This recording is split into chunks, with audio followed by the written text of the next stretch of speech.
guys, welcome to my channel. My channel name is Indian Girl in Japan and I am Kavita.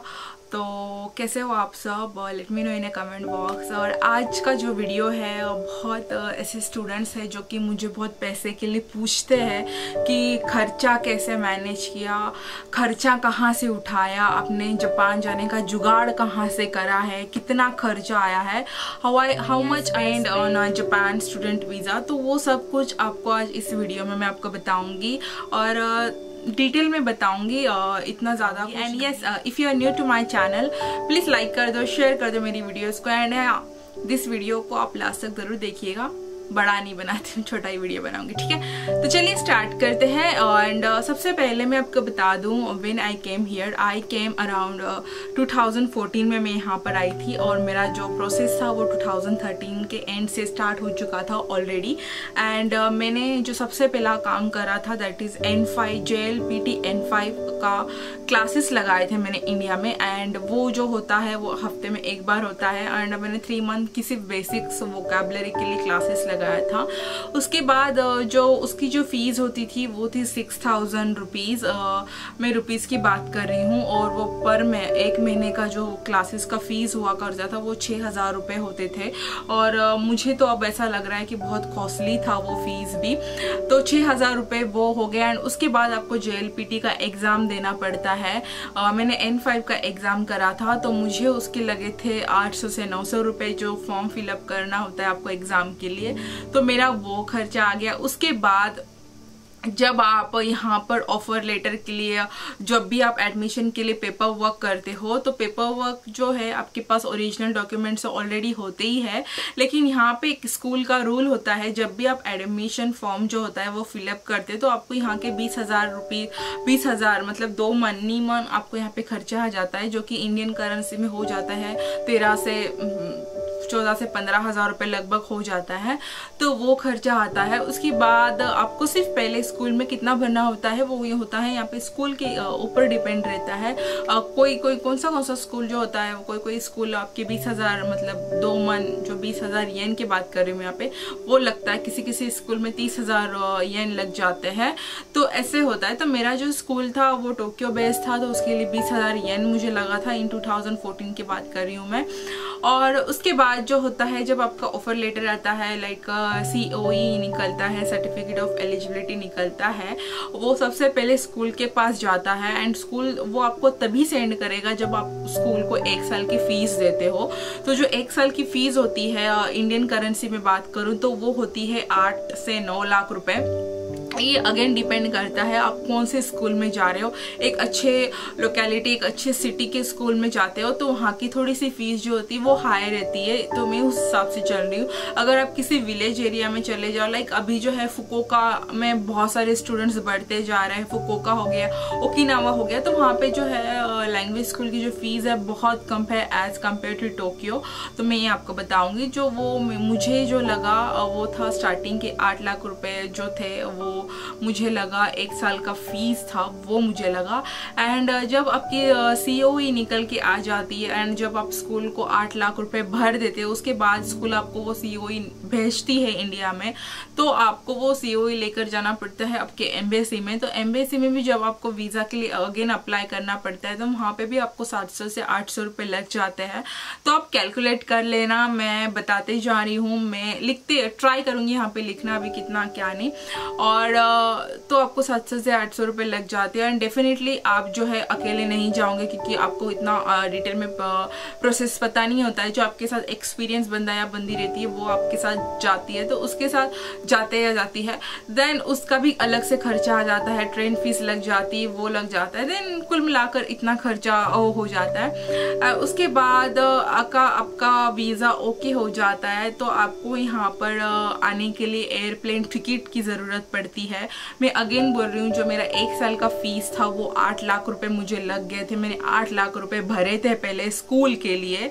और एक बात यहाँ पे add करना चाहूँगी कि आपको इसके लिए जो भी पेपर वर्क आप करते हो आपको COE निकालने के लिए तो आपको ITR की बहुत ज़्यादा ज़रूरत पड़ती है। तो वो ITR आप खुद तो वर्किंग हो नहीं, जो बंदा वर्किंग है उसके लिए ठीक है, लेकिन मैं वहाँ पे काम मेरा खुद का कुछ था नहीं तो माय फादर, तो उस फादर के लिए भी जो ITR के पेपर्स होते हैं वो वो निकालने के लिए भी पैसे लग जाते हैं। तो वहाँ पर भी 4 से 5 हज़ार रुपये आई थिंक मुझे लगता है उतना लग जाता है। अगर आपको इमरजेंसी में चाहिए पेपर वर्क तो उतने पैसे लग जाते हैं। उसके बाद जब आप यहाँ पर आते हो तो आपको एयरप्लेन टिकट लगता है। And when I came here तो मेरा जो था वो सिंगल टिकट था, 1 वे का टिकट था। मैंने ऐसे 2 वे नहीं रिटर्न नहीं करा था। तो मुझे वो टिकट पड़ा था 30,000 रुपये, जो मेरी फ़्लाइट थी, that is Air India Mumbai to Tokyo जो नरीटा था। तो वहाँ पर जो मेरा सिंगल वे था वो था 30,000 रुपीज़। मैं अगेन 30,000 रुपीज़ की बात कर रही हूँ। तो वो हो गया। फिर वहाँ से यहाँ पर आने के बाद आपको जो है हॉस्टल के लिए भी जगह ढूंढनी पड़ती है। बहुत सारे स्कूल में हैं वो आपको हॉस्टल के फीस भी पहले ही कलेक्ट कर लेते, लेकिन मेरा ऐसे नहीं था। मुझे पता नहीं था कि मुझे हॉस्टल जाना है कि कहीं और जाना है। तो मैं यहाँ पर आने के बाद मैंने डिसाइड किया कि मुझे हॉस्टल फर्स्ट ऑफ ऑल देखकर फिर मैं हॉस्टल में जाऊँगी, अदरवाइज खुद का जो सेपरेट रूम है वो हम लोग लेंगे। देन मैं यहाँ पर आई तो हॉस्टल का जो यहाँ पर कुछ स्कूल में बहुत स्ट्रिक्ट रूल होते हैं। तो मेरे स्कूल में जो था कि आपको पहले 3 महीने की पेमेंट करनी पड़ती है। तो 3 महीने की पेमेंट हमने करी, जो मुझे इंडियन करेंसी में लगा 65,000 to 70,000 रुपीज़। और यहाँ का मुझे लगा 1,05,000 येन, जो जुमंग गोसे येन की बात करें 1,05,000 येन मुझे लगा। तो ऐसे यहाँ पर आने के बाद इतना खर्चा मुझे लगा। एंड उसके बाद आप यहीं आपके खर्चे यहीं पर ही नहीं रुकते हैं, आपको वापस से बहुत सारे खर्चे लग जाते हैं। फॉर एग्जाम्पल आपको अगर बैंक अकाउंट ओपन करना है तो वहाँ पर भी आपको पहले कुछ बैंक्स में आपको 1,000 रुपीज़ डिपॉजिट करना होता है। एंड कुछ बैंक्स में फ्री में काम हो जाता है। देन आपको जो है बहुत सारे ऐसे जैसे आप सिटी ऑफिस चले जाते हो तो आप जब नए रहते हो तो आपको पता नहीं रहता है कैसे क्या ट्रेन से जाना या फिर बस से जाना आपको लगता है, तो उसके भी खर्चे यहाँ पे लग जाते हैं। 1 साल का फीस का जो था वो मैंने आपको बताया, मैंने 8 लाख रुपए भरे हैं। तो 1 साल में इतना ये नहीं होता, मतलब ऐसा नहीं है कि खत्म हो गया आपका फीस वहाँ पे भरना। जो मेरा जो कोर्स था वो था 1 साल 9 महीने का। तो मुझे और जो 2 पेमेंट करनी थी, एक थी 6 महीने की पेमेंट और एक थी 3 महीने की पेमेंट। जो 6 महीने की पेमेंट मुझे करनी थी वो था मेरा इंडियन करेंसी में 2 लाख रुपए। वापस से मैंने 2 लाख रुपए इंडियन करेंसी में करे थे और जापानीज येन में मुझे पड़ा था आई थिंक 2,60,000 येन और 2,70,000 के करीब था वो। तो मैंने वापस से 2 लाख रुपए 6 महीने के कोर्स का वापस से मैंने फीस भरा। और बहुत सारे खर्चे आपके यहाँ पे हो जाते हैं। हॉस्टल में अगर आप जाते हो तो सिर्फ हॉस्टल का रेंट आपको 30,000 से 35,000 येन लगता है। उसके बाद आपको इलेक्ट्रिसिटी बिल, वाटर बिल और आपके जो फोन बिल होते हैं उसके भी खर्चे बढ़ जाते हैं। तो बहुत ऐसे खर्चे, लेकिन खैर मैं वो कैलकुलेट नहीं करूंगी, मैं सिर्फ बताऊंगी कि मैंने जापान वीज़ा के लिए कितना खर्चा आया था। और उसके बाद जो था मुझे 3 महीने का और स्कूल फीस भरनी थी। तो 3 महीने के फीस का जो था मुझे वो 3 महीने का जो था मुझे यहाँ पे और भरना पड़ा 1,20,000 या 1,30,000 येन के करीब। और वो जो इंडियन करेंसी में होती है 70,000 to 80,000 आप पकड़ के चलो, और इतना मुझे पे करना पड़ा। तो टोटल मैं आपको बताती हूँ, पहले मैंने 8 लाख रुपए भरे थे, फिर उसके बाद मैंने 2 लाख रुपए भरे, फिर उसके बाद मैंने 60,000 to 70,000 रुपीज़ भरे। एंड मुझे हॉस्टल का फीस भी था वो भरना पड़ा। तो टोटल ये आप पे डिपेंड करता है कि आप स्कूल कहाँ पे चूज करते हो। मुझे टोक्यो में ही आना था तो मैंने इसलिए टोक्यो चूज करा था। तो मुझे जो है टोटल खर्चा जो थे सिर्फ स्कूल फीस का एंड हॉस्टल का, उसका पकड़ के मैं आपको बता रही हूँ, जो था वो 12 से 13 लाख रुपए लग गए हैं मुझे। और जाया था सिर्फ स्टूडेंट वीजा के लिए।